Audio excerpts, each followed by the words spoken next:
Welcome to Alpha Insights. I'm Tyler. Today we're digging into how regulatory moves and courtroom fights are shaping the cannabis sector. With me is Matt, our markets expert. Hey Matt, great to have you. And remember, if you have questions as we go, you can ask us at stockalpha.ai. Thanks, Tyler. Good to be here. This has been a fast-moving story all morning. Lots to unpack for people watching the cannabis complex. Interesting. So, the big theme today is regulatory uncertainty. After the federal rescheduling announcement earlier this spring, you might have expected a clean path forward.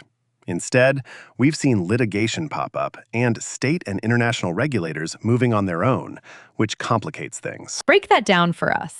What does rescheduling actually mean in practice? And why do lawsuits matter? Rescheduling changes the federal classification of cannabis, which can affect banking access, research, and how products are regulated. But legal challenges can slow any rollout. For example, one state attorney general stepped back from a challenge, narrowing one front, while a new lawsuit involving medical groups and a pharmaceutical company was just filed, naming federal officials. That keeps the timeline uncertain. Right. Yeah, that's a good point. The practical implication is that market participants can't count on swift, uniform changes. Analysts note that court decisions or injunctions could delay when banks or suppliers change how they work with cannabis companies. So state rules are moving independently too. Give us a couple of examples investors should care about. California's Attorney General issued guidance that makes it harder for tribal entities to participate in statewide marijuana commerce, unless they have their own state licenses. That raises compliance hurdles for partnerships with tribes. And in Tennessee, regulators finalized rules ahead of a hemp THC restriction that takes effect at the end of June, which could constrain certain product categories there. Interesting. I mean, when you look at the data, state-level moves like that can immediately affect local revenues and distribution plans. Companies that rely on broad state access may need to change strategies, and those changes show up in trading as headline-driven volatility. And then there's the international angle.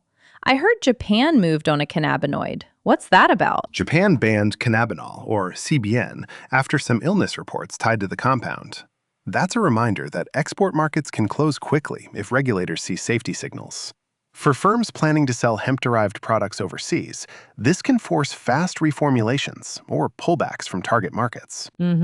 Which connects to investor implications. Companies with big export ambitions or product lines centered on specific cannabinoids now face an additional risk. Analysts suggest firms need robust compliance frameworks and contingency plans if a foreign market tightens rules. Let's talk market mechanics. Which names are traders watching for signs of stress or rotation? Traders are watching the MSOS Cannabis ETF as a liquidity proxy, and a few big growers and retailers like Trulieve, Green Thumb, Curaleaf, and Tilray for price and volume action. When those names gap or show unusual volume, it often signals sector-wide moves because they're widely held and liquid. Got it. So what should listeners actually be monitoring day to day? Key near-term items. Court dockets and filings tied to the federal rescheduling. Any injunctions or rulings are market-moving. State rulemaking in places like California and Tennessee.